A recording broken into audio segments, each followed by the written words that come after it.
Hello மக்களே, welcome to my channel. ஆக்சுவலாக இந்த வீடியோ எதுக்குன்னா, நேற்று ஒரு படம் பார்த்தேன், ரக்ஷா சொல்லிட்டு தெலுங்கு படம். ஆனால் இந்த வார ஓடிடி லிஸ்ட்டில் தமிழ் எப்படியும் ரிலீஸ் ஆகிருக்கு மக்களே. சூப்பராக இருக்க படம். இந்த படத்தோட கதையை பற்றி எடுத்தோடனே ஒரு கிராமத்தை காமிக்க, அந்த கிராமத்தில் வந்து ஒரு முக்கியமான வழக்கம் இருக்குது. ஒவ்வொரு 500 வருஷத்துக்கும் ஒரு நரகக்கல் வரும். நரகத்துலேருந்து ஒரு எச்சரிக்கை கல்லுன்னு சொல்கிறாங்க. அந்த கல் வந்துச்சுன்னா என்ன பண்ணணும்னா, அங்கே ஒரு மர்ம கோட்டை இருக்குது. அதுக்குள்ளேருந்து ஒரு ராட்சசன் இருக்கான். அந்த ராட்சசன் வந்து பலி கொடுக்கலாம். முதல்ல வந்து இந்த ஊர் மக்கள் இந்த விலங்கை தான் பலி கொடுத்தா, ஆடு மாடு அப்படின்னு. அது ஒரு கட்டத்தில் வந்து நரபலியாகிடுச்சு. நரபலி ஆனதில் அந்த ஊரில் இருக்கிற யாராச்சும் ஒரு பேர் சூஸ் பண்ணி தேர்ந்தெடுத்து அவங்கள வந்து நரபலி உள்ளே அந்த கோட்டைகளை அமைச்சிடணும். அவ்வளோதான். இது அப்புறம் ஒருத்தர் அமிச்சாங்க. கடைசியாக அனுப்பும்போது ஒரு குழந்தைய உள்ள அமிச்சாங்க. அதோட முடிஞ்சிருச்சு. அது அப்படியே 2026 இந்த காலகட்டம் காமிக்கிறாங்க. அதில் வந்து நம்ம ஹீரோ யூஎஸ்லேருந்து அவரோட பாட்டி ஊருக்கு வராரு. அங்கே வந்து பார்த்தா சின்ன வயசுலேருந்து லவ் பண்ண பொண்ணுக்கு வந்து கல்யாணம். அதனால் அவருக்கு இது பிரேக்கப் மூடில் போயிடாரு. அதுக்கப்புறம் அவருக்கு புதுசாகவே ஒரு லவர் கிடைக்கிறாங்க. யாருன்னா அந்த ஊரோட ஜோசிக்கிற பொண்ணு வந்து அவர் வந்து லவராக கிடைக்கிறாங்க. அவங்க லவ் பொசிஷனில் படத்தில் நல்லாவே இருக்குது. 2 சாங்ஸ் இருக்குது. அதெல்லாம் நல்லாவே போகுது.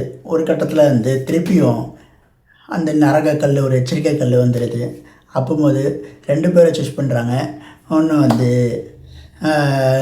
ஃபஸ்ட்டு பேர் யாருன்னா 80 வயசு ஒரு தாத்தா, அவரை சூஸ் பண்ணுறாங்க. அதுக்கப்புறம் இன்னொன்று பேர் வச்சுருக்காங்க. அது யாருன்னா ஹீரோவோட மாமா பேர். இவங்க 2 பேர் தான் க்ளோஸ். இடத்துல அந்த தாத்தா வந்து உள்ளே அனுப்புறது கொண்டு வராங்க. அந்த நேரத்தில் பார்த்தா அந்த தாத்தா வந்து மண்டையை போட்டுறாரு. உள்ளே அனுப்பினா ஆயிருந்தா ராட்சசன் வந்து அவர் வெளியே வந்து ஊரையே அழிச்சிடும். வேறு வழி இல்லாமல் 2ஆவது பேரை யார் அடிப்படுத்தினா ஹீரோவோட மாமா பேர் அடிப்படுது. ஐயோ இவர் அனுப்பக்கூடிய சொல்லிட்டு நான் போகிறேன் இவருக்கு பதிலாக சொல்லிட்டு ஹீரோ வந்து உள்ளே என்ட்ரி கொடுத்துட்டாரு. என்ட்ரி கொடுத்ததுக்கப்புறம் உள்ளே என்ன நடக்குது, அவர் திருப்பி பொழைச்சி எப்படி வெளியே வந்தாரா, அந்த ராட்சசங்கிட்ட வந்து எப்படி தப்பிச்சாரா, அப்படி தான் இந்த படத்தோட கதை.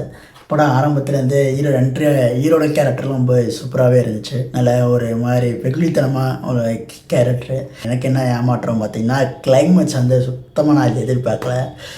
நம்ம ஒரு இப்படி தான் நடக்க போகுது அப்படி கிளைமேக்ஸ் வச்சு படத்தை பார்த்துட்டு போனால் டேரக்டர் யோசிச்சாச்சு இல்லை படத்தை இப்படி ஒரு கிளைமேக்ஸை கொடுத்து ஒரு மாதிரி ஏமாத்துகிற மாதிரி இருக்குது. படம் ஆரம்பத்தில் நல்லாவே போச்சுங்க.